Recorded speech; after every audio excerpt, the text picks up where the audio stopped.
Welcome. Sad day in America today. You can see it in the news everywhere that we have crossed the $40 trillion threshold for our U.S. national debt. Uh, Deficits looks like I think they're projecting $200 billion more than the $1.9 trillion projected. So that puts us at $2.1 trillion. I just want to report on some of the news that's done some good coverage on it. And we just have to get involved. We have to make sure our politicians start addressing this. They don't want to. I'll explain why in some of the quotes. Wall Street Journal notes that we're at 6% of GDP in terms of our deficit. That's typical for wars or recessions. We're not in either. And it projects we're going to be, our debt to GDP, right, debt as a percentage of our economy, will be at 120% in 10 years, 175% in 30 years. It's not sustainable. It was 31.5% of our economy in 2001.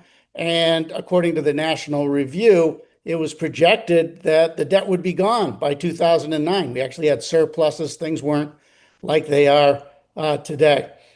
This, by the way, is not, it's somewhat optional spending, but most of this, as I've said in other videos, is stuff that's entrenched. Social Security, Medicare, our interest payments, which we have to make. All of these are structural. As people get older, they live longer, more people join Social Security and Medicare. Medicare has expanded. I'll share some data on that in a moment. And this is huge. I love the Wall Street Journal says even if you take all $1 trillion of Elon Musk's net worth, that barely puts a dent in the $40 trillion of debt that we have.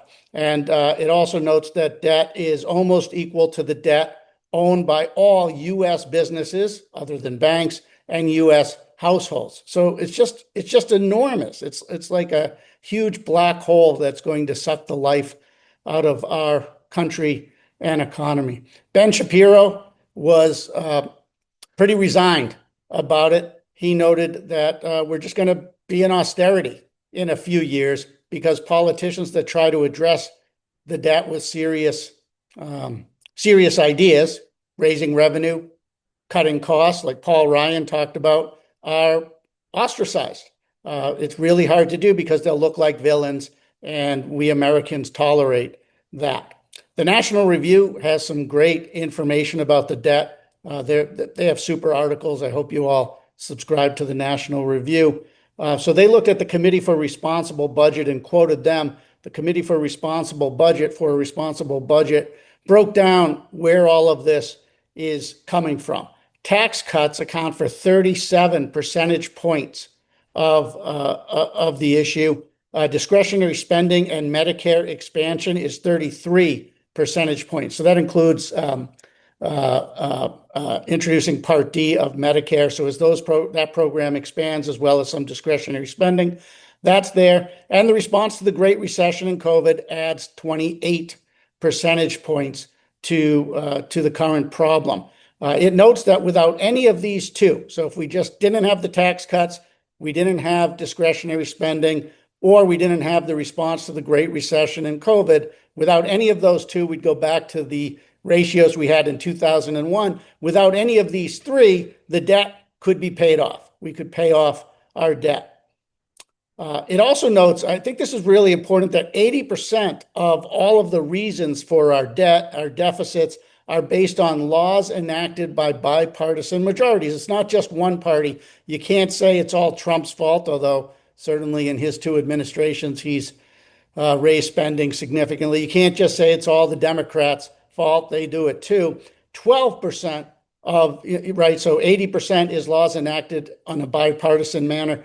12% is overwhelmingly Democrat-supported legislation. 8% is overwhelmingly Republican-supported legislation, but it doesn't matter. 80% is both parties. And what's happened, as the National Review notes, is the Democrats are moving way to the left, way progressive, so they don't care about, they want more spending. And the Republicans have become populist. The Reagan Republicans, the conservatives, the fiscal conservatives, just aren't there or don't have as much of a voice anymore, as we saw with Paul Ryan. So National Review concludes, good luck to us all, just like Ben Shapiro is pretty sure we're going to go into austerity.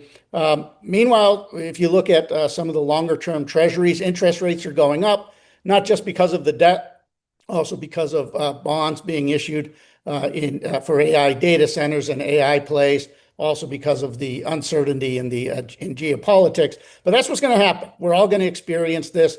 At some point, there's going to be a crisis. I wish I knew when. If I knew when, I'd liquidate everything. I'd have cash ready to buy when things are low, but you don't know when to get out. You don't know when to get in. So we're all going to suffer. This is going to affect the world.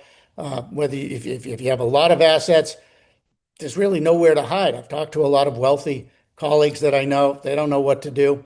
If you don't have a lot of assets, you're going to see inflation. You're going to see interest rates go up, which is going to make your credit cards higher, car loans higher, mortgages higher. It's really bad. The good news, if any, I looked at some of the comments on these sites. Usually comments are really nasty, trollish comments. They're pretty intelligent, particularly on the Wall Street Journal and National Review, maybe not on some other sites, but they note it's both parties. We can't keep tolerating this. One comment noted that gold in 2001 was $300 an ounce. Now it's $4,400 an ounce, already anticipating all of this happening. And of course, we've had so much inflation, it makes sense. A lot of comments about how we've stolen from the young. We've stolen $40 trillion from the young to pay for, most of these entitlements are going to people over 65, as well as to interest payments. So it's really sad. It's a sad day. We want long-term America to get everybody involved, to put pressure on politicians. It's all of our faults. Everybody. It's the media, it's the politicians, but it's the voters. We're tolerating this. We're not focusing on what really matters for our kids, for future generations, and for the strength of what's an amazing country. So I hope this video is not an autopsy for future generations about what went wrong in America. I hope we can fix it. But overall, sad day, and doesn't seem like anybody's taking a serious look at it right now.